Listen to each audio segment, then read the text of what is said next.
Savais-tu qu'au Mexique, il existe un hôtel où personne ne reste plus d'une nuit? On l'appelle le Posada del Sol. Et ceux qui y dorment ne sont plus jamais les mêmes. 1994, Zacatecas, une ville minière perdue dans les montagnes arides du nord mexicain. L'hôtel Posada del Sol ouvre ses portes. 120 chambres, des murs de pierre rouge, des couloirs sans fin qui sentent l'encens et le cuir. Le propriétaire s'appelle Don Esteban.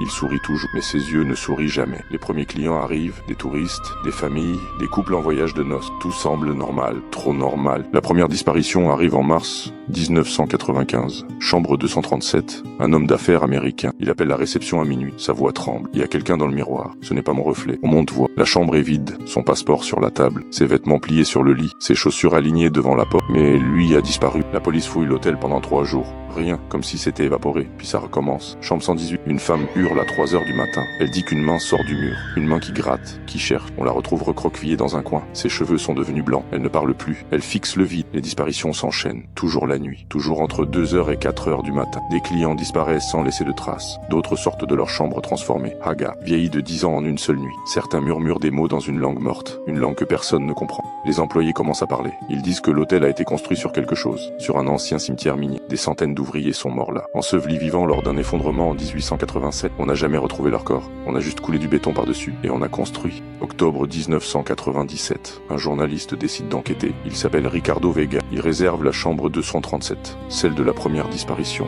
Il installe des caméras. Des enregistreurs. Il veut des preuves. À 2h47 du matin, toutes les caméras s'éteignent en même temps. Sauf une. Celle qui filme le miroir. On voit Ricardo dormir. Puis son reflet se réveille. Lentement. Il tourne la tête vers la caméra. Il sourit. Mais Ricardo dans le lit ne bouge pas. Le reflet sort du miroir. Comme s'il traversait de l'eau. Il se penche sur Ricardo endormi. Pose sa main sur son front. Ricardo ouvre les yeux. Il hurle. L'image se fige. Puis c'est le noir. Quand l'équipe entre dans la chambre à 6h du matin, Ricardo est assis au bord du lit. Il regarde le mur. Il murmure sans arrêt la même phrase. Ils veulent rentrer. Ils veulent rentrer. Ils veulent rentrer. On l'emmène à l'hôpital psychiatrique. Il n'en est jamais ressorti. Mais la vidéo existe. Elle circule sur des forums. Floue, saccadée, terrifiante. Aujourd'hui, l'hôtel Posada del Sol est toujours ouvert. Don Esteban est mort en 2003, mais l'hôtel continue de fonctionner. Les lumières s'allument chaque soir. Des silhouettes passent derrière les fenêtres. Mais aucun registre n'enregistre de clients depuis 2005. Aucune réservation. Aucun employé. Les taxis locaux refusent d'y conduire qui que ce soit. Les habitants ne le regardent jamais. Ils passent devant en baissant les yeux. Et si tu cherches l'adresse sur Internet, si tu zoomes sur Google Street View, tu verras que toutes les photos sont floues.